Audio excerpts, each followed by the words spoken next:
Bismillahirrahmanirrahim. Assalamualaikum warahmatullahi wabarakatuh. Innal hamdalillah nahmaduhu wa nasta'inuhu wa nastaghfiruh wa na'udzu billahi min shururi anfusina wa min sayyiati a'malina. May yahdihillahu fala mudilla lahu wa may yudlil fala hadiya lahu. Wa asyhadu an la ilaha illallah wahdahu la syarika lah. Wa asyhadu anna Muhammadan abduhu wa rasuluh. Allahumma salli wa sallim ala nabiyina Muhammad wa ala alihi wa sahbihi ajma'in. Amma ba'd.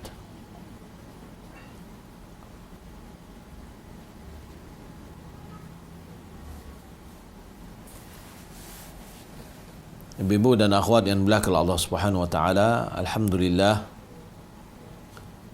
segala puji bagi Allah Subhanahu wa taala yang senantiasa mencurahkan nikmat dan karunia-Nya kepada kita. Salat dan salam semoga dan anugerah kepada Allah Subhanahu wa taala kepada Nabi kita Muhammad sallallahu alaihi wasallam. Allahumma shalli ala Muhammad wa ala ali Muhammad.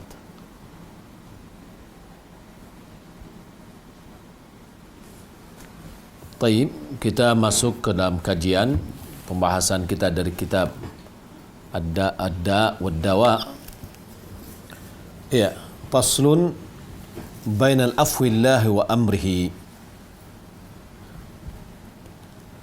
Ini pembahasan tentang antara maaf Allah dan perintahnya. Ya, ini pembahasan tentang antara Allah memberikan maaf dengan Allah memberikan perintah.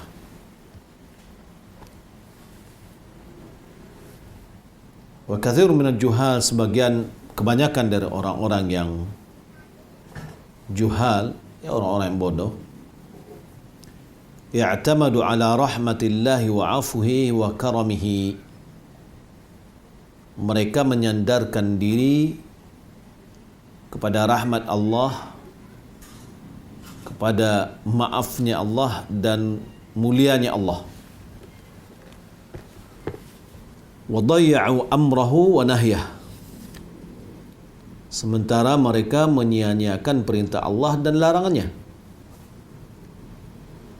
Wa nasu annahu syadidul iqab wa annahu la yuraddu ba'suhu 'anil qaumil mujrimin.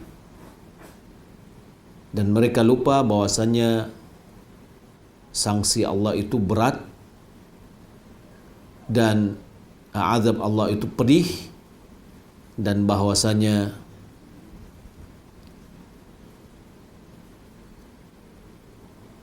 kemurkaan Allah Subhanahu wa taala tidak ada yang bisa menolaknya yang diberikan kepada orang-orang yang mujrim. ومن اعتمد على عفو مع الإصرار على الذنب فهو كالمعاند. Dan orang yang bersandar diri kepada rasa maaf Allah, yang dia selalu bersikukuh di dalam berbuat dosa, maka dia sama dengan orang yang keras kepala. Wala ma'ruf raja'uka li rahmati man la tuti'uhu min al-khidhyali wal humqi. Harapanmu, kata Ma'ruf, harapanmu terhadap rahmat orang yang tidak engkau taati itu merupakan sikap khidlan, sikap yang sia-sia dan sikap bodoh. Maksud dari ini bahawa bagaimana sebenarnya sikap kita antara Allah memiliki sifat maaf dan Allah memberikan perintah. Apakah kita menyandarkan diri kita kepada maafnya Allah lalu perintahnya kita abaikan? Itulah sebagian orang yang melakukannya. Itulah yang disebutkan dari paragraf tadi. Maka orang yang menyandarkan dirinya kepada maafnya Allah seiring dengan dia bersekukuh dalam berbuat dosa, maka sama dengan orang yang keras kepala, mu'anid. Qala ba'dul ulama, sebagian ulama mengatakan, man qata'a adwan minka fid dunya bi sariqati thalathati darahim la ta'man an takuna 'uqubatuhu fil akhirati ala nahwin min hadha. Sebagian ulama mengatakan orang yang memotong satu anggota tubuhmu di dunia dengan mengambil 3 dirham, maka dia tidak akan aman dari iqab di akhirat sesuai dengan hal itu. Yani orang yang melakukan perbuatan yang salah di dunia, dia juga akan terancam untuk mendapatkan iqab yang sama di akhirat. Wa qila lil Hasan naraka tawil al buka. Ada orang mengatakan kepada Hasan, ini Hasan al-Basri, kami melihatmu menangis selalu atau selalu menangis. Faqal akhafu an yatrahani fin nari wala yubali. Aku khawatir Allah Subhanahu wa taala melemparkanku dalam api neraka dan Allah tidak menghiraukan lagi. Wa kana yaqul, beliau mengatakan, inna qauman alhamathum amaniyul maghfirah hatta kharaju minad dunya bighairi taubah.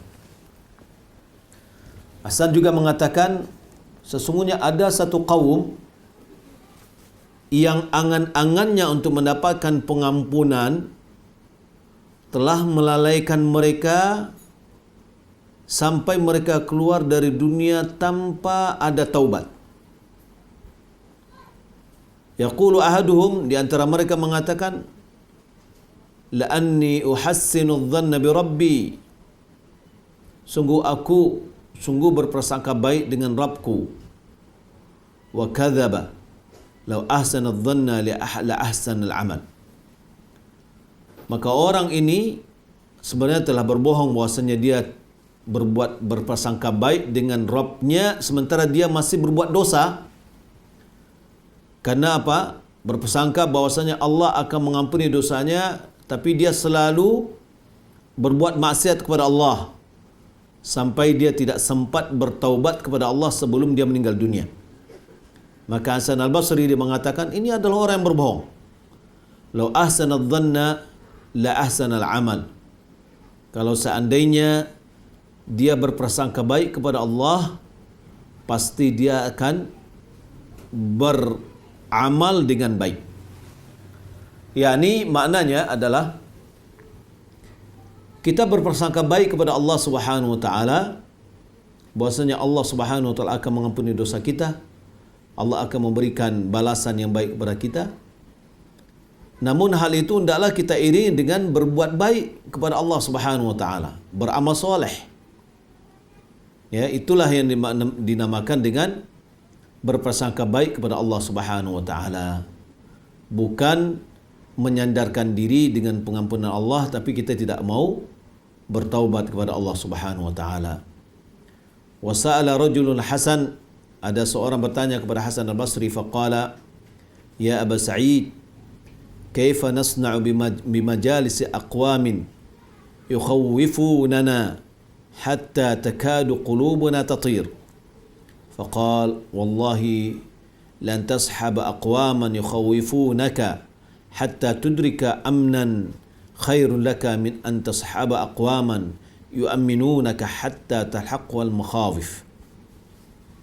Ada seorang berkata kepada Hasan al-Basri, wahai Aba Sa'id, apa yang akan kita perbuat dengan majlis-majlis yang mana mereka memberikan rasa takut kepada kita sampai hati kita ini terbang karena rasa takut itu. Lalu Hasan Basri mengatakan, demi Allah, sesungguhnya engkau lebih baik berteman dengan orang-orang yang memberikan rasa takut kepadamu sampai sampai keamanan, rasa aman mendapatkanmu. Itu lebih baik daripada kamu berteman dengan orang-orang yang memberikan rasa aman kepadamu sampai yang memudaratkanmu menimpamu. Jadi maksudnya dengan berteman dengan orang-orang yang selalu mengingatkan kita kepada kematian, yang selalu mengingatkan kita kepada api neraka, sehingga kita menjauhkan diri kita dari perbuatan-perbuatan maksiat. Itu jauh lebih baik daripada kita diberikan rasa aman dan kenyamanan oleh seseorang sehingga kita lalai, sehingga sempat jatuh kepada maksiat. Waqad thabata fi sahihain, telah ada dalam sahihain hadis Usamah bin Zaid qala sami'tu Rasulullah sallallahu alaihi wasallam yaqul yuja'u birrajul yawmal qiyamah fayulqa fin nari fatandaliqu aqtabu batnihi fayaduru fin nari kama yaduru al-hima biraha fayatufu bihi ahlun nar fayaqulu ya fulan ma asabaka alam takun ta'muruna bil ma'ruf wa tanhani al munkar fayaqulu kuntu amurukum bil ma'ruf wa la atihi wa anhaakum 'anil munkar wa atihi. Pada hari kiamat, kata Nabi SAW, Usamah bin Zaid dia mengatakan, aku mendengar Rasulullah SAW bersabda, didatangkan seseorang pada hari kiamat, dilemparkan dalam api neraka, fadandaliqu aqtafu batnihi, maka perutnya terlipat, fayaduru finnari, dia diputar di dalam api neraka, kama yadurul himar biraha, sebagaimana keledai itu berputar di pusaran. Fayatufu bihi ahlun nar, penduduk api neraka berkeliling terhadap orang tersebut. Lantas mereka bertanya, wahai fulan, ma asabaka, wahai fulan, apa yang telah menimpamu? Alam takun ta'muruna bil ma'ruf wa tanhana 'anil munkar? Tidakkah engkau dahulu memerintahkan kepada kami yang baik dan melarang kami dari kemungkaran? Fayaqul, lalu orang tadi yang sedang diazab, dia mengatakan, kuntu amurukum bil ma'ruf wa la atihi, aku memerintahkanmu untuk berbuat baik tapi aku tidak melakukannya. Wa anhaakum 'anil munkar wa atihi, aku melarang kalian dari kemungkaran namun aku yang melakukannya. Wa dzakara Imam Ahmad min hadits Abi Rafi' qala marra Rasulullah sallallahu alaihi wasallam bi Baqi', Nabi sallallahu alaihi wasallam melewati kuburan Baqi', faqala uffin laka uffin lak, jauh bagimu atau tercela bagimu. Fadhanantu annahu yuriduni, Abi Rafi' mengatakan, aku mengira Nabi menginginkan aku dengan perkataan itu. Faqala la, lalu dia mengatakan tidak, walakin hadha qabru fulanin, ini adalah kuburan si fulan. Ba'athu sa'iyan ala ali fulan faghalla namiratan fadurri'a al'an mithlaha min nar. Bahwasanya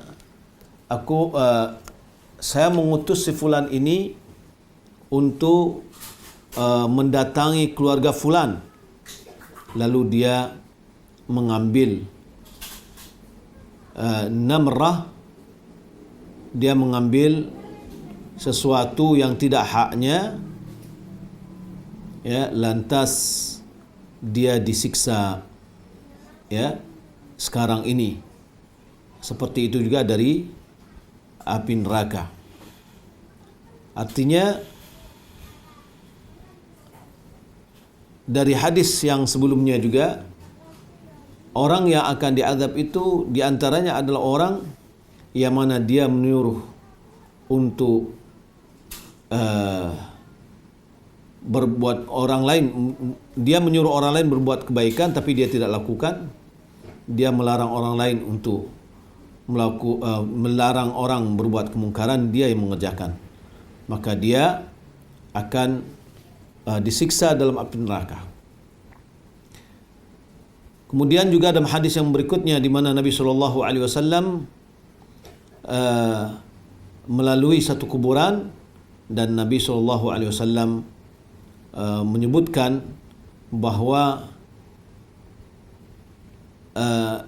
Nabi mengutusnya untuk datang kepada kaum, lalu faghalla namiratan, dia mengambil sebuah barang yang lalu fadurri'a, al-an, dia disiksa dengannya. Dalam hadis Anas bin Malik radhiyallahu taala an, dia mengambil sebuah kain, ya, lalu dia disiksa dikarenakannya. Qala Rasulullah sallallahu alaihi wasallam, marartu lailata usriya bi ala qaumin tuqradu shifahuhum bimaqarid min nar. Faqultu man haula? Faqalu khutaba'un min ummatika min ahli dunya kanu ya'muruna an-nas bil birri wa yansawna anfusahum afala ya'qilun. Nabi sallallahu alaihi wasallam mengatakan, aku melewati pada malam Isra dan Mi'raj, melewati satu kaum yang mana mereka mencakar mulut mereka sendiri dengan cakaran dari api. Lalu aku mengatakan, siapa mereka? Qalu yakni para malaikat yang mengazab mereka yang di sekitar orang yang diazab itu mengatakan, khutaba'un min ummatika min ahli dunya.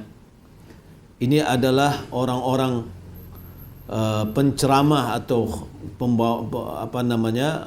khatib-khatib dari umatmu yang dia kanu ya'muruna an-nas bil birri wa yansawna anfusahum. Mereka itu adalah menyuruh manusia untuk berbuat kebaikan, akan tapi mereka merupakan diri mereka sendiri. Afala ya'qilun? Tidakkah mereka tidakkah mereka memikirkan?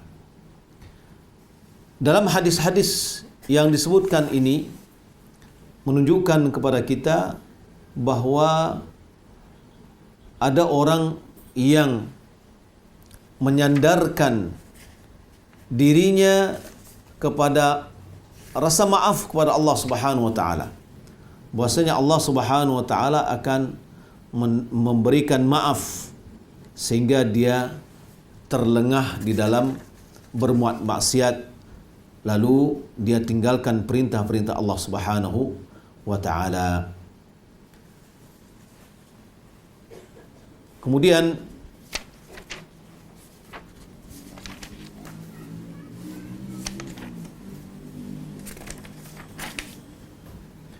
dalam hadis yang lain, qala Rasulullah sallallahu alaihi wasallam, lama urja bi marartu biqaumin lahum adfarun min nuhasin yakhmushuna biha wujuhuhum wa sudurhum. Faqultu man haula ya Jibril? Faqala haula alladhina kanu ya'kuluna luhuman nas wa yaqa'una fi aradihim. Rasulullah sallallahu alaihi wasallam juga mengatakan, ketika aku diangkat ke langit, lalu aku melewati satu kaum yang mereka memiliki kuku-kuku dari tembaga, yang mana mereka mencakar wajah mereka dan dada mereka. Faqultu, lalu aku berkata, man haula ya Jibril? Siapa mereka itu wahai Jibril? Faqala haula alladhina kanu ya'kuluna luhuman nas. Mereka itu adalah orang-orang yang memakan daging manusia. Wa yaqa'una fi a'radihim, yang mereka selalu membicarakan atau menjatuhkan kehormatan orang lain. Begitu juga di dalam Musnad Imam Ahmad dari Anas bin Malik, qala kana Nabi sallallahu alaihi wasallam yakthuru an yaqula ya muqallibal qulub thabbit qalbi ala dinik. Faqulna ya Rasulullah amanna bika wa bima ji'ta bihi fahal takhafu alaina? Qala na'am innal quluba baina isba'aini min asabi'illah yuqallibuha kaifa syaa. Rasulullah sallallahu alaihi wasallam sering mengucapkan ucapan ya muqallibal qulub, wahai zat yang membolak-balikkan hati, tsabbit qalbi ala dinik, kokohkanlah hatiku di atas agamamu. Faqultu ya Rasulullah, lalu aku berkata, wahai Rasulullah, amanna bika wa bima ji'ta bih, kami beriman denganmu dan dengan apa yang engkau bawa. Fahal takhafu alaina, apakah engkau khawatir terhadap kami? Qala na'am, lalu Nabi mengatakan iya. Innal quluba baina isba'aini min asabi'illah, sesungguhnya hati itu di antara dua jemari Allah, yuqallibuha kaifa syaa, Allah membolak-balikkannya sekehendaknya. Juga Rasulullah sallallahu alaihi wasallam berkata kepada Jibril, mali lam ara Mikail dhahika qat. Kata Rasulullah sallallahu alaihi wasallam kepada Jibril, kenapa aku tidak pernah melihat Mikail ketawa sama sekali? Qala ma dhahika mundu khilaqatin nar. Kata Jibril, dia tidak pernah, yakni Mikail tidak pernah ketawa sama sekali semenjak diciptakannya api neraka. Wa fi sahih Muslim, di dalam sahih Muslim anhu qala Rasulullah sallallahu alaihi wasallam, yu'ta bi an'amil ahli dunya min ahli nar. Didatangkan orang yang paling mendapat kenikmatan di dunia dari penduduk api neraka. Fa isbaghu fin nari isbaghatan, lalu dia dicelup ke dalam api neraka sekali celup saja. Fa yaqalu lahu, lalu dikatakan kepada orang yang paling mendapatkan nikmat di dunia dulu, tapi dia adalah penduduk api neraka, ya, dikatakan kepada ya ibn Adam, wahai anak Adam, hal ra'aita khairan qat, apakah engkau pernah melihat kebaikan? Apakah engkau pernah melihat kebaikan? Sementara dia mendapatkan dia hidup yang sangat nikmat sekali di dunia dulu, tapi dia penduduk api neraka. Setelah dicelupkan sekali celupan, lalu Allah mengatakan kepadanya, apakah engkau pernah melihat kebaikan? Hal marra bika na'imun qat, apakah pernah sebuah kesenangan datang kepadamu? Fayaqulu la wallahi ya Rabb, dia mengatakan tidak demi Allah, tidak wahai Rabbku.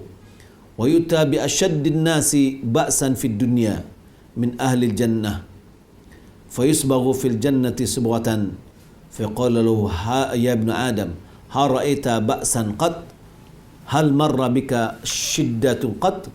Fayaqul la wallahi ya Rabbi ma marra bi ba'sun qat wala ra'aitu shiddatan qat. Lalu begitu juga didatangkan orang yang paling susah di dunia, dari penduduk surga. lalu dicelupkan dia ke dalam surga satu kali celupan, yakni dimasukkan sebentar aja. Lalu dikatakan kepadanya, wahai anak Adam, apakah engkau pernahkah engkau melihat kesusahan? Pernahkah lewat pada dirimu satu kesulitan? Fayaqul, lalu dia mengatakan, la wallahi ya Rabbi, ma marra bi ba'sun qad wala ra'aitu shiddatan qad.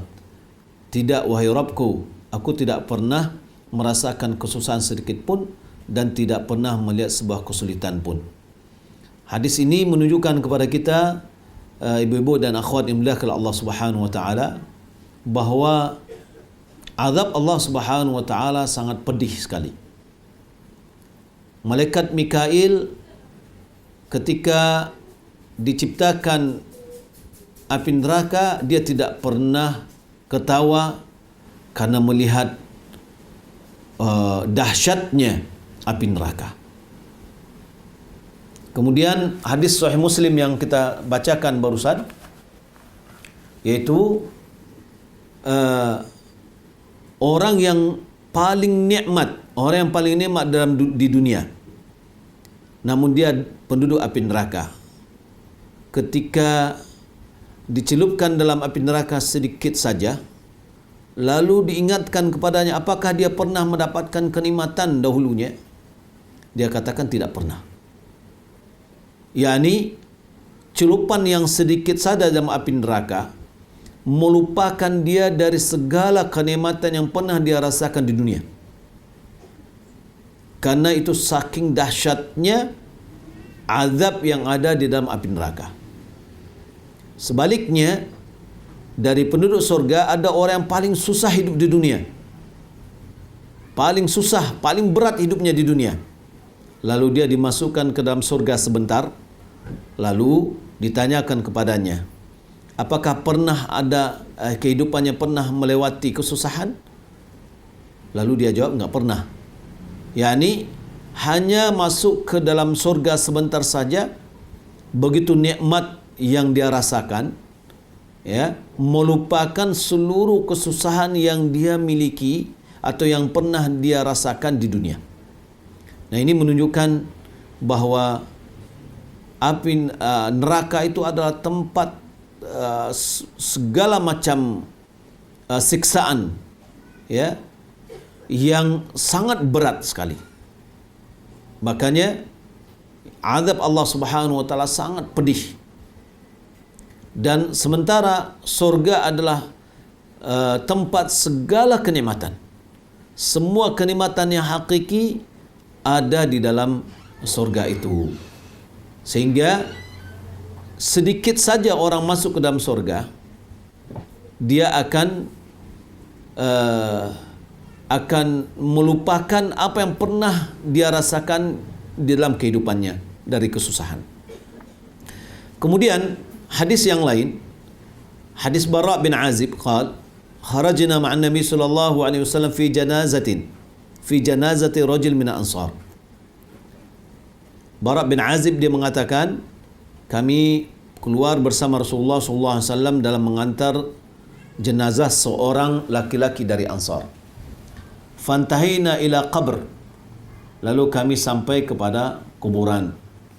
Walamma yulhaq, ya, dan dia belum dimasukkan ke dalam liang lahat. Fajalasa Rasulullah sallallahu alaihi wasallam wa jalasna haulahu. Kami duduk bersama Rasulullah, Rasulullah duduk dan kami pun duduk di sekitarnya. Faka'anna ala ru'usina at-tayr,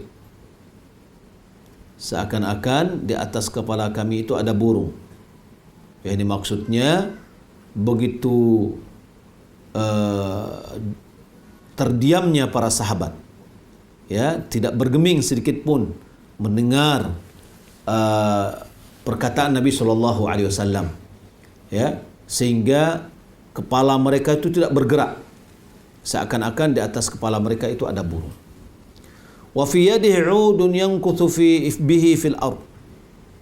Di tangan Rasulullah sallallahu alaihi wasallam ada kayu yang dia memukul-mukulkannya ke tanah.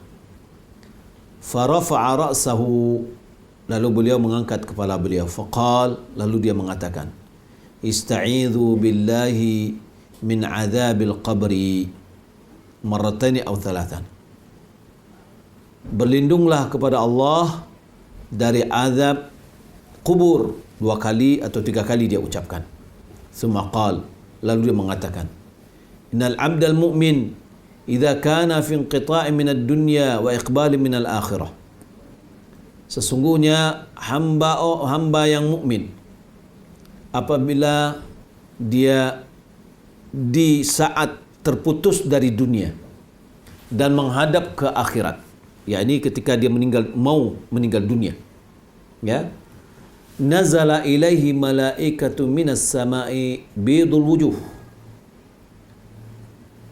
turunlah kepadanya malaikat-malaikat dari langit, wajah mereka itu putih, ka'anna wujuhahumus syams, seakan-akan wajah mereka itu adalah matahari. Ma'ahum kafanun min akfanil jannah, bersama mereka kain-kain kafan dari surga. Wa hanutun min hanutil jannah, dan parfum dari parfum atau minyak wangi dari minyak wangi surga. Hatta yajlisu minhu maddal basar, malaikat-malaikat tadi itu duduk di sekitar orang yang akan wafat itu sejauh mata memandang. Thumma yaji'u malakul mauti, lalu datanglah malaikat maut yang mencabut nyawa. Hatta yajlisa 'inda ra'sihi, sampai dia duduk, yakni malaikat maut duduk di samping kepalanya. Yakni ini adalah proses bagaimana perjalanan ruh atau proses wafatnya seorang mukmin, ya, yaitu diawali dengan turunnya para malaikat yang mana wajah-wajah mereka itu berseri-seri, wajah mereka itu putih, ya, kemudian mereka membawa kain kafan dan wangi-wangian. Setelah itu barulah turun malaikat maut. Fayaqul, lalu malaikat maut mengatakan kepada orang yang akan dicabut nyawanya, ukhruji ayyatuhan nafsul mutmainnah, keluarlah wahai jiwa yang tenang.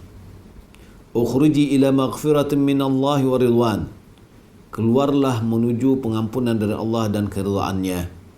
Fatakhruju tasilu kama tasilul qatratu min fi siqa fayakhudhuha. Lantas keluarlah ruh tersebut mengalir sebagaimana mengalirnya air dari mulut teko, lalu dia ambillah.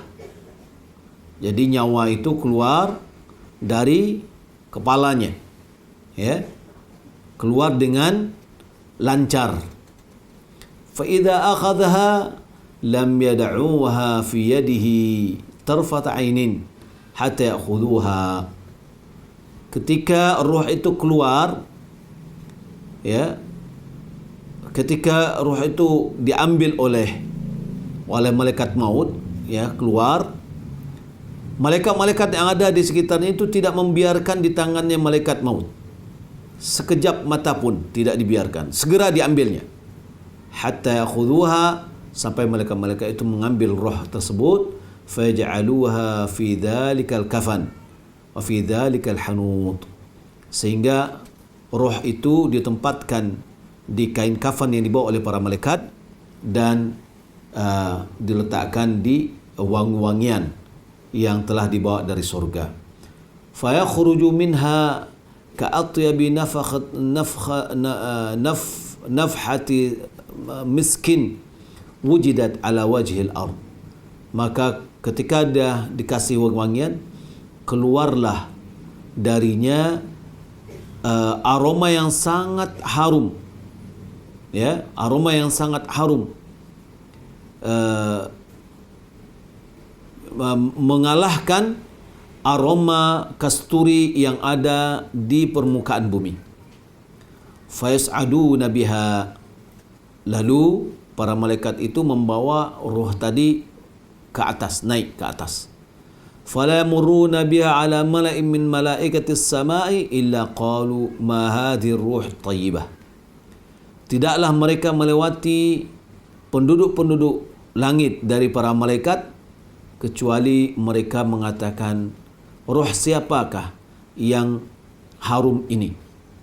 Fayaqulun, lalu mereka mengatakan, fulanin bin fulan, dia adalah si fulan, anak si fulan, ya, bi ahsani asma'ihi allati kanu samunahu biha fid dunya, dengan sebaik-baik nama yang mereka dulu diberikan nama di dunia. Hatta yantahu biha ila sama'id dunya, sampailah para malaikat ini membawa roh tadi ke langit dunia, langit yang pertama. Faistaftihuna lah, lalu dia minta dibukakan pintu langit untuk roh tadi. Fayuftahu lahu, lalu dibukakanlah pintu langit yang pertama. Fayushayyi'uhu min kulli sama'in muqarrabuha ila sam'i allati taliha.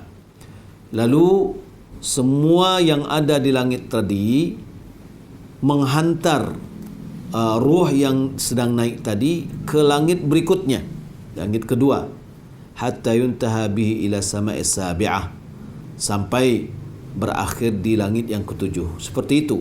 Setiap langit yang ada di langit itu menghantar mayat tadi atau ruh tadi ke langit berikutnya sampai ke langit yang ketujuh. Fayaqulu Allah azza wa jal, lalu Allah Subhanahu wa taala mengatakan, uktubu kitab abdi fi illiyin, tulislah kitab amalan hambaku ini di illiyin, di tempat yang tinggi. Wa'iduhu ilal ardi, kembalikan dia ke bumi. Fa inni minha khalaqtuhum wa fiha u'iduhum wa minha ukhrijuhum taratan ukhra. Karena dari bumi itu aku telah menciptakan mereka, dan di bumi itu aku mengembalikan mereka, dan dari bumi itu aku mengeluarkan mereka yang berikutnya, ya, aku kembali mengeluarkan mereka. Qala fatu'adu ruhuhu fil ard, lalu ruh tadi dikembalikan ke bumi. Fa'atihi malakan, lalu dua malaikat mendatanginya. Fajlisanihi fayaqulani lah, lalu kedua malaikat tadi mendudukkan ruh tadi, dan kedua malaikat berkata kepadanya, man rabbuk? Fayaqulu rabbi Allah azza wa jal, siapakah Rabbmu? Lalu dia mengatakan, Rabbku adalah Allah azza wa jal. Fayaqulani ma dinuk? Keduanya mengatakan lagi, apa agamamu? Fayaqulu dinil Islam, dia menjawab, agamaku adalah Islam. Fayaqulani lah, lalu keduanya mengatakan, bertanya lagi, ma hadzal rajulul ladzi bu'itsa fikum? Siapakah laki-laki yang diutus di tengahmu? Fayaqulu huwa Muhammad Rasulullah, dia adalah Muhammad utusan Allah. Fayaqulani lahu ma ilmuk? Lalu keduanya juga bertanya, apa ilmumu? Fayaqulu qara'tu kitab Allah azza wa jal, aku telah membaca kitab Allah. Wa amantu bihi, aku telah beriman dengannya. Wa saddaqtu, aku mempercayainya. Fayunadi munadi minas sama an sadaqa abdi, lalu penyuruh-menyuruh dari langit yang menyuruhkan bahwasanya hambaku ini adalah jujur. Fafrushuhu minal jannah, maka bentangkan baginya permadani dari surga. Wa albisuhu minal jannah, berikan kepadanya pakaian dari surga. Waftahu lahu baban ila jannah, bukakan baginya sebuah pintu ke surga. Qala fayatihi min ruhiha wa tibiha, lalu dari pintu itu datanglah aroma surga, udara surga dan aromanya. fayufsahu lahu fi qabrihi madda basarihi, lalu diluaskanlah baginya di surganya, di kuburannya seluas mata memandang. Qala wa yati rajulun husnul wajh, lalu datang seseorang yang wajahnya berseri, wa hasanu thiyab, pakaian yang indah, wa tayyibur rih, yakni aromanya yang harum. Fa yaqulu abshir billadhi yasurruk, bergembiralah dengan yang telah menggembirakanmu. Hadza yaumuka alladhi kunta tu'adu, inilah harimu yang dulu kamu dijanjikan. Fa yaqulu lahu, lalu orang tadi berkata kepadanya, man anta, siapakah engkau? Fa wajhukal wajhul ladzi yaji'u bil khair, wajahmu adalah wajah orang yang datang dengan kebaikan. Fa yaqul, lalu dia mengatakan, ana amalukal salih, aku adalah amalanmu yang soleh. Fa yaqulu rabbi aqmis sa'ah, lalu orang tadi mengatakan, ya Allah, bangkitkan hari kiamat, yakni jadikanlah hari kiamat. Rabbi aqmis sa'ah, yakni tegakkanlah hari kiamat, hatta arji' ila ahli wa mali, sehingga aku bisa kembali kepada keluargaku dan hartaku. Qala wa innal abda, dan lalu Nabi SAW menceritakan yang kedua adalah wa innal abdal kafir idza kana fi qita' min ad-dunya, apabila orang kafir ketika dia berakhir dari dunia dan menghadap kepada kiblat, kepada akhirat, turunlah malaikat, para malaikat dari langit, wajah mereka itu hitam, bersama mereka ada kain yang kain sapu, ya, sapu tangan yang jelek, dan mereka duduk sejauh mata memandang.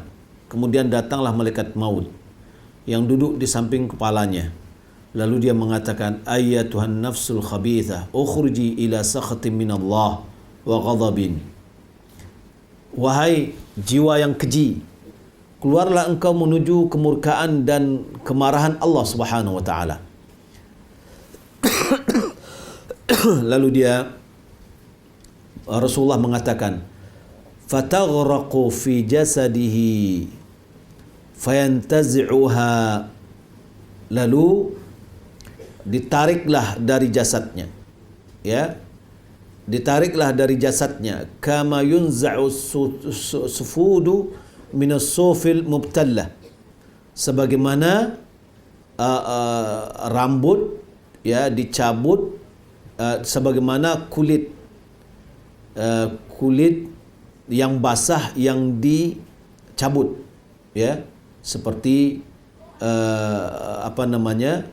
orang yang mengupas kambing, ya, dari kulit yang basah itu ditarik, dicabut. Fa ya'khudhuha, lalu diambillah ruh tadi. Fa idza akhadhaha lam yad'uha fi yadi tarfat 'ainin, apabila roh yang ditarik, ya, tadi dengan tarik yang dipaksa, sudah keluar, sudah diambilnya oleh malaikat maut, malaikat-malaikat yang ada itu tidak dibiarkan begitu saja roh tadi sampai dia ambil, diletakkan di kain yang dibawa dari api neraka. Lalu keluarlah dari roh tadi aroma yang sangat bau, ya, yang sangat bau, melebihi aroma yang bau yang ada di permukaan bumi. Lalu dibawalah ke langit. Maka tidaklah malaikat ini melewati penduduk-penduduk langit dari para malaikat kecuali mereka mengatakan, siapakah yang punya ruh yang keji ini? Lalu para malaikat yang membawa roh tadi mengatakan, ini adalah roh fulan bin fulan. Lalu disebutlah dengan sejelek-jelek nama yang mereka diberi nama dahulu di dunia. Lalu dibukakan pintu langit, namun pintu langit tidak bisa dibuka. Lalu Rasulullah SAW bersabda, la tufattahu lahum abwabus samai wa la yadkhuluna al-jannata hatta yalijal jamalu fi sammil khiyat. Dalam surah Al-A'raf ayat 40. Bahwasanya langit-langit bumi itu, pintu-pintu langit tidak akan dibukakan bagi mereka sampai, dan tidak juga mereka masuk ke dalam surga sampai onta masuk ke dalam lubang jarum. Ya, ini menunjukkan tidak akan mungkin mereka akan masuk. Lalu Allah Subhanahu wa taala mengatakan, uktubu kitabahu fi sijjin. Ya, tulislah kitabnya di sijjin, fil ardi sufla, di bumi yang paling bawah. Fatutrahu ruhuhu tarha, lalu ruhnya dibuang. Thumma qal wa man yushrik billahi faka'annama kharra minas sama'i fatakhtafuhu at-tayru fatahwi bihi ar-rihu ila makanin sahiq. Lalu Rasulullah membacakan firman Allah Subhanahu wa taala surat Al-Hajj ayat 31, siapa yang berbuat syirik kepada Allah Subhanahu wa taala, maka seakan-akan dia tersungkur dari langit, lalu yakni dibuang dari langit, lalu ditangkap oleh burung, lalu atau dibawa oleh angin ke tempat yang sangat jauh. Fatu'adu ruhuhu fi jasadih, maka ruh tadi dikembalikan ke jasadnya, yaitu di dalam kuburan. Fayati malakani fayajlisanihi fayaqulani lah, lalu datanglah dua malaikat lalu mendudukkannya dan mengatakan kepadanya, man rabbuk, siapa Rabbmu? Fayaqul ha, dia mengatakan ha, la adri, aku tidak tahu. Fayaqulu lahu ma dinuk, lalu ditanyakan kepadanya, apa agamamu?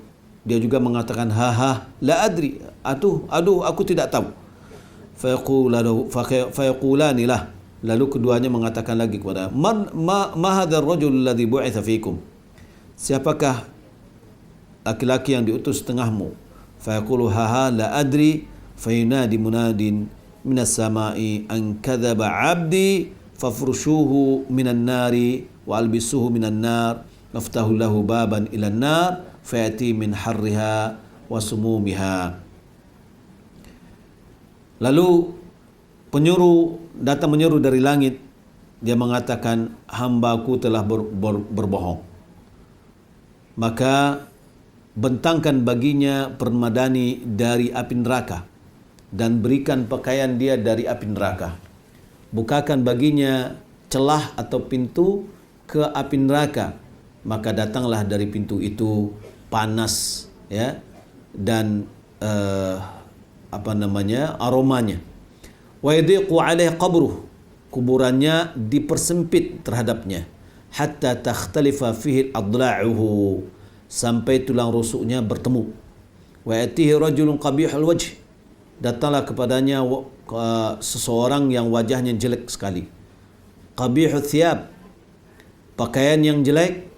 Muntinur rih, aroma yang menjijikkan. Fayaqulu abshir billadhi yasu'uk, beri kabar gembira, bergembiralah engkau dengan yang memburukkanmu. Hadza yaumuka alladhi kunta tu'ad, ini adalah harimu yang dulu kamu dijanjikan. Fayaqulu wa man ant, siapakah engkau? Wajhukal wajhul ladhi yaji'u bisyarr, wajahmu yang membawa keburukan. Fayaqulu ana amaluk al-khabith, aku adalah amalanmu yang keji. Fayaqulu rabbi la tuqimis sa'ah, lalu mengatakan, ya Rabb, jangan tegakkan hari kiamat. Ibu-ibu dan akhwat yang muliakan Allah Subhanahu wa taala, dari hadis yang panjang ini, apa yang bisa kita ambil pelajaran? Yang bisa kita ambil pelajaran dari hadis-hadis yang juga sudah kita bacakan tadi, bahwa kehidupan kita ini, ya, di dunia ini adalah tempat kita beramal, dan itu akan tergambar dalam perjalanan kita menuju Allah Subhanahu wa taala. Orang mukmin dalam ketika dia meninggal dunia akan sebelum malaikat maut datang, datanglah para malaikat dulu, kemudian baru malaikat maut, lalu dicabutlah nyawanya dengan baik. Kemudian dia dibawalah rohnya itu ke langit sampai ketemu dengan Allah Subhanahu wa taala, kemudian dikembalikan oleh Allah Subhanahu wa taala ke kuburnya. Lalu dia dibentangkan permadani dari surga dalam kuburannya, diberikan pakaian dari surga, kemudian dibukakan pintunya yang atau celah dari surga sehingga dia merasakan aroma dari surga. Ya, lalu kuburannya pun diperluas. Maka inilah yang dikatakan bahwa orang mukmin kuburnya itu adalah menjadi taman dari taman-taman surga. Lalu yang menemani kita dalam kubur itu adalah amalan kita sendiri. Dan amalan kita lah yang akan menjawab pertanyaan-pertanyaan yang dilontarkan 3 pertanyaan tadi. Yang pertama adalah Mar-Rabbuk. Siapa Rabbmu? Ya. Orang yang akan bisa menjawab bahwasanya Rabbku adalah Allah adalah orang yang mengibadati Allah. Orang yang mentauhidkan Allah Subhanahu wa taala. Kemudian orang yang bisa menjawab bahwasanya agamaku adalah Islam adalah orang yang menjalankan syariat Islam dalam kehidupannya sehari-hari. Kemudian orang yang bisa menjawab bahwasanya nabiku adalah Muhammad adalah orang yang selalu menjalankan sunnah Rasulullah sallallahu alaihi wasallam. Sebaliknya, orang kafir dia akan sudah nampak ya tanda-tanda ketika dia sudah mendekat untuk diwafatkan atau cabut nyawanya oleh malaikat maut. Ya. Nampaklah di awal sekarat itu dia akan didatang oleh para malaikat yang wajahnya sangat sangar. Kemudian juga malaikat maut begitu juga. Lalu ditariklah ruhnya dengan kasar. Ya, dicabut dengan kasar. Kemudian ruh ini tidak bisa ketika diangkat ke langit tidak bisa dibukakan pintu langit. Ya, tidak bisa dibukakan pintu langit. Kemudian dikembalikan dia ke kuburannya. Lalu ketika ditanya tentang Mar-Rabbuk, siapa Rabbmu, dia tidak bisa menjawab. Kenapa tidak bisa menjawab? Karena dia tidak mengibadati Rabbnya, tidak mentauhidkan Allah. Kemudian ketika ditanya apa agamamu, ya dia tidak bisa menjawab karena dia tidak menjalankan agama Islam. Karena agama yang diakui di sisi Allah Subhanahu wa taala adalah Islam. Ketika ditanya tentang siapa orang yang diutus di tengahmu, dia juga tidak bisa menjawab. Kenapa? Karena dia tidak mengikutinya. Ya, dia tidak menjalankan sunnahnya. Boleh jadi dia di dunia meninggalkan sunnahnya, atau menentang sunnahnya, atau melawan sunnahnya, atau menghalang-halangi orang untuk menyebarkan sunnahnya. Ya, maka dia tidak bisa menjawab bahwasanya nabiku adalah atau orang yang diutus tengahku itu adalah Muhammad. Ya, nah kemudian disiksalah dia di dalam kuburannya. Nah inilah menunjukkan bahwa di dalam kuburan itu ada kenikmatan, ada nikmat surga, ada nikmat kubur, ada azab kubur. Ya, nikmat kubur diberikan tempat yang baik bagi orang-orang beriman. Dibentangkan kepadanya permadani dari surga, diberikan pakaian dari surga, ya, dibukakan celah baginya dari surga sehingga dia sudah mendapatkan kenikmatan di dalam kuburannya sebelum kenikmatan nanti di di akhirat. Begitu juga dengan orang yang kafir atau orang yang mendapatkan azab di dalam kuburnya. Dia akan diazab, ketika ditanya dia tidak bisa menjawab, maka disempitkan liang lahatnya sehingga terjepit tulang belulangnya satu sama lain, tulang rusuknya saling bertemu, ya, karena dijepit, ya, diapit oleh tanah tersebut, ya. Kemudian dia dibentangkan permadani dari api neraka, pakaiannya adalah dari neraka, dan setiap saat dia akan mendapatkan panasnya dari api neraka, sehingga kuburannya itu adalah semacam muqaddimah dari azab api neraka. Nah, ini dikarenakan dia tidak beramal soleh di dunia. Maka oleh kerana itu, dari sini kita bisa ambil pelajaran dari bab tadinya bainal afwillah wa amrihi, antara maafnya Allah dan perintahnya Allah Subhanahu wa taala, bahawa kita tetap memohon kepada Allah pengampunan, namun kita harus menjalankan perintah-perintah Allah Subhanahu wa taala. Jangan kita lengah karena menyandarkan diri kita kepada sifat maaf Allah, tapi kita lupa dengan perintah-perintah Allah Subhanahu wa taala. Ya, lengah kita kepada sifat Allah yang pemaaf dengan kita berbuat dosa, berbuat maksiat, ya, lupa kita dari larang-larangan Allah Subhanahu wa taala yang kita dilarang untuk berbuat maksiat, berbuat dosa.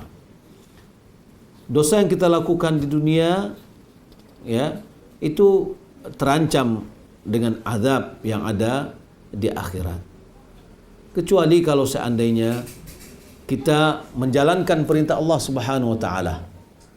Ya, kita jalankan perintah Allah, kita mohon ampunan dari Allah Subhanahu wa taala dan bertaubat. Orang yang akan bisa bertaubat kepada Allah Subhanahu wa taala adalah orang yang menjalankan perintah Allah. Orang yang takut kepada Allah. Orang yang yang meninggalkan larang-larang Allah. Dialah orang yang bertaubat. Sebagaimana yang dikatakan oleh Hasan al-Basri tadinya, bahwa orang yang terpesona oleh angan-angan pengampunan dari Allah Subhanahu wa taala, bahwasanya Allah itu Maha Penyayang, bahwasanya Allah itu akan memberikan pengampunan, maka nantilah saya nanti kalau menjelang meninggal dunia baru saya akan bertobat, ya, atau memohon pengampun dari Allah. Inilah orang-orang yang terkadang dia keluar dari dunia tidak sempat bertobat kepada Allah Subhanahu wa taala, karena dia sudah dilalaikan oleh angan-angannya tadi. Berbeda dengan orang yang bertakwa kepada Allah Subhanahu wa taala, yang mana dia menjalankan perintah-perintah Allah dan meninggalkan larang-larangnya. Nah, itulah yang dikatakan oleh Hasan al-Basri. Ada orang yang mengatakan Hasan al-Basri, naraka tawil al-buka. Hasan al-Basri ini adalah orang yang selalu menangis, ya, selalu menangis. Kenapa dia selalu menangis? Karena dia khawatir akan dimasukkan ke dalam api neraka, ya. Nah, dia tidak diberikan maaf, sehingga rasa takutnya ini menjadikan dia menjauhi larang-larang Allah dan mengerjakan perintah-perintah Allah. Inilah yang dapat kita sampaikan beberapa hadis yang telah kita pelajari tadi. Mudah-mudahan Allah Subhanahu wa taala membukakan hati kita untuk bisa memperbanyak amal kita, menjalankan perintahnya, meninggalkan larangnya, dan Allah Subhanahu wa taala yang Maha Pengampun lagi Maha Penyayang, selalu kita memohon taubat kepadanya, memohon pengampunan kepadanya, dan kita mengiringi amalan kita dengan amalan-amalan soleh. Wallahu ta'ala alam.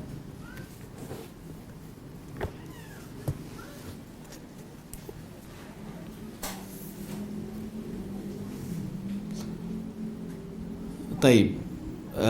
Ibu-ibu dan akhwat yang mulia Allah Subhanahu wa taala, waktu tinggal 18 minit lagi menjelang azan, kita masuk ke tanya jawab. Kalau seandainya ada yang kita diskusikan atau kita tanyakan, silakan sebagaimana biasa ke 085972727277.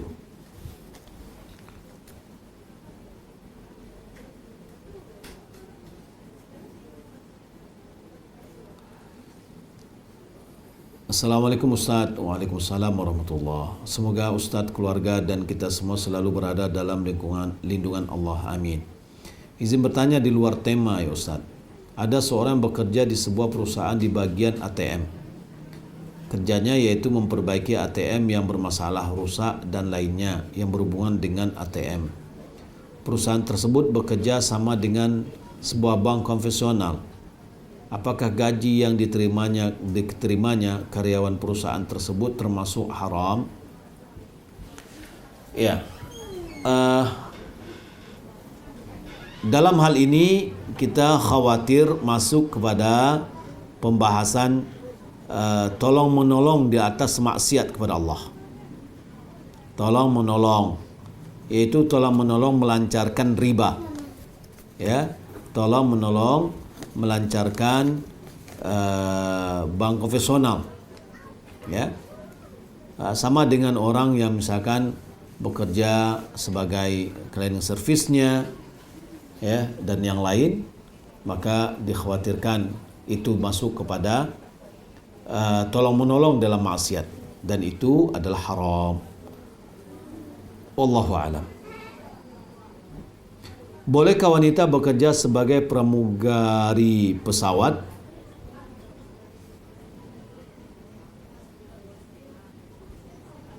Wallahu alam, saya tidak bisa menjawabnya.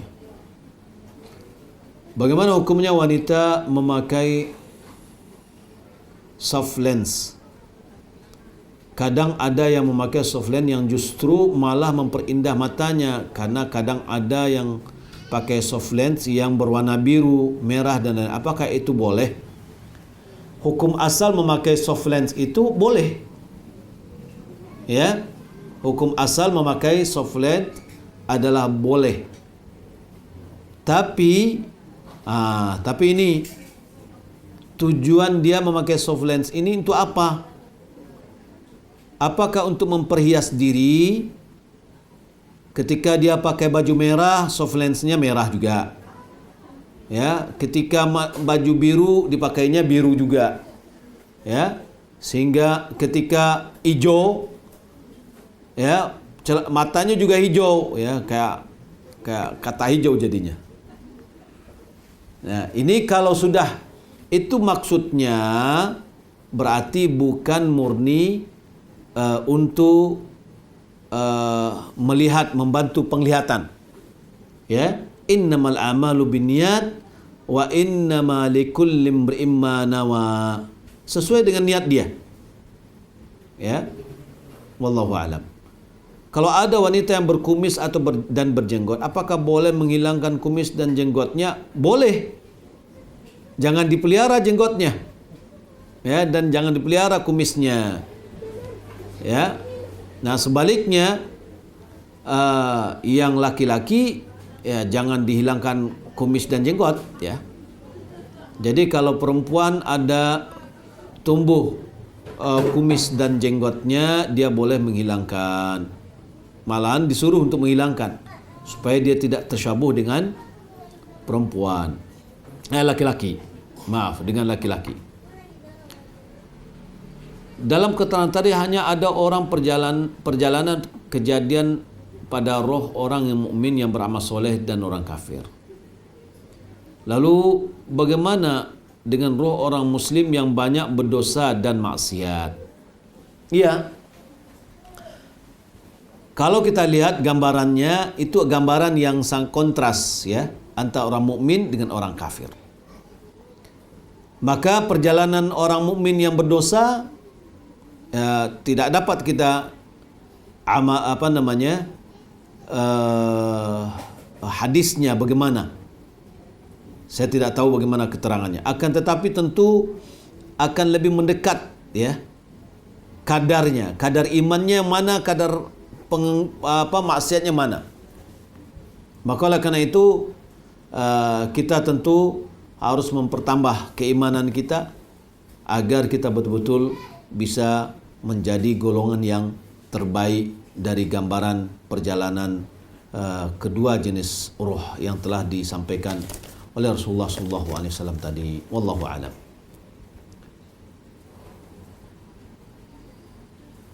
Assalamualaikum warahmatullahi wabarakatuh. Waalaikumsalam warahmatullahi wabarakatuh. Semoga Ustaz dan keluarga seluruh tim divisi keakhwatan dikaruniakan kesehatan, keberkahan, kebaikan dan rahmat Allah. Amin. Afwan, izin bertanya, kalau kita membaca Al-Quran di kosan yang tinggal berdua sama teman, baiknya saudara pelan-pelan sekali atau biasa saja Ustaz? Soalnya khawatir ada godaan riya dan khawatir suara bacaan kita justru mengganggu teman. Iya, bacalah pelan-pelan. Kita baca pelan-pelan, ya. Tidak terlalu yang biasa atau biasa-biasa aja, ya. Jangan terlalu tinggi suaranya sehingga mengganggu teman. Ya. Dengan kita sekadarnya kita membaca, tentu dibaca dengan dikeluarkan suara tapi pelan-pelan suaranya. Wallahu alam.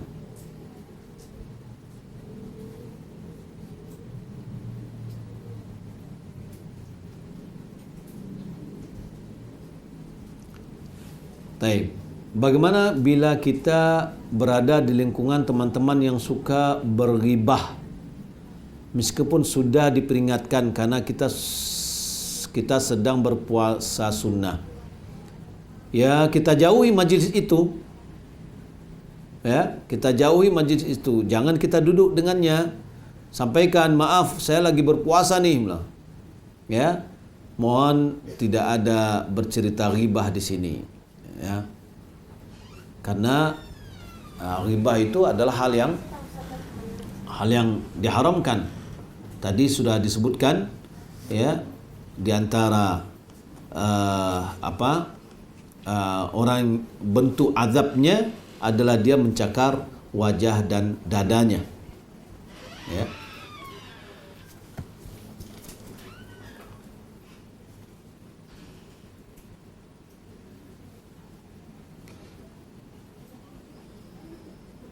Kesalahan yang dibuat karena kurangnya ilmu, apakah bisa dihapus dengan mengerjakan amalan sunnah? Jazakumullah khair. Iya, bisa. Ya, wa atbi sayyi'atil hasanata tamhuha. Lakukanlah, ikutilah keburukan itu dengan kebaikan, sehingga kebaikan itu bisa menghapus keburukan, kesalahan. Wallahu a'lam. Ana mau bertanya, kemarin Ana ada memandikan jenazah. Pas mau mengangkat tidak ada mahramnya yang mau mengangkat. Jadi yang mengangkat jenazah setelah dimandikan itu saudara sepupu dari mamanya. Gimana hukumnya Ustaz? Ana sudah mengasih tahu kalau yang mengangkat adalah mahramnya. Ya sudah, kalau sudah tidak ada lagi, ya, maka mengangkatnya kan di balik kain, ya. Di balik kain. Ya, kalau seandainya tidak ada yang mengangkat, perempuan juga tidak bisa mengangkat karena berat, ya. Nah, memang sudah tepat dari tim selalu mengingatkan bahwa yang mengangkat itu adalah mahram. Wallahu a'lam.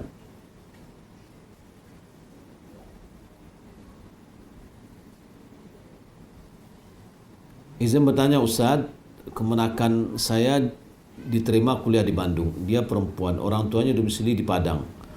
Rencana nanti di sana akan ngekos. Untuk pergi ke Bandung nantinya mungkin akan diantar ayahnya. Namun nanti saat ini udah lama nih pertanyaannya. Maaf. Izin Ustaz bertanya mengenai zakat pertanian yang harus dikeluarkan sekali setahun sebanyak 5% saat panen. yang ditanyakan, sawah kami di kampung disewa oleh saudara ibu untuk mengurusnya dari awal sampai panen. Uang sewa 4 juta setahun, sedangkan hasil panen lebih dari 4 juta.